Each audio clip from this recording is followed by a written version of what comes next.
మనం ఇలా ఒకరింటికి వెళ్ళి తింటున్నాము అంటే వాళ్ళు మన ఇంటికి వచ్చి ఎన్నిసార్లు తిన్నారు అన్న ఇంగిత జ్ఞానం ఆలోచన మనకుండల్లా. మన అవసరం పడింది కదా అని ఎదుటోళ్ళకి ఇష్టం ఉన్నా లేకపోయినా వాళ్ళ ఇంటికి వెళ్ళిపోవడము, వాళ్ళ ఇంట్లో భోజనాలు చేయడము, క్యారీలు కట్టించుకొని పోవడము.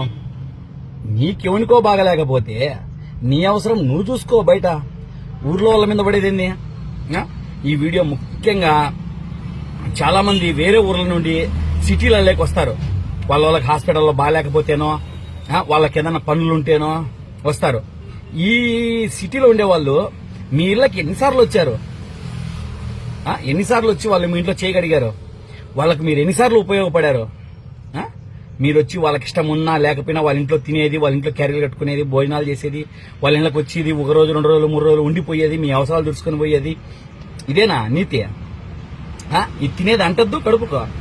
మనం వాళ్ళకి ఎన్నిసార్లు ఉపయోగపడామరా అనే నీతి ఇంగిత జ్ఞానం ఉండాలా. వాళ్ళు మన ఇంట్లో వచ్చి ఎన్నిసార్లు భోజనం చేస్తున్నామరా అనే ఆలోచన ఉండాలా. మనం ఒకరింటికి వెళ్ళి తింటున్నామంటే మనం వాళ్ళకి ఎన్నిసార్లు ఉపయోగపడామరా అనే ఇంగిత జ్ఞానం ఉండాలా.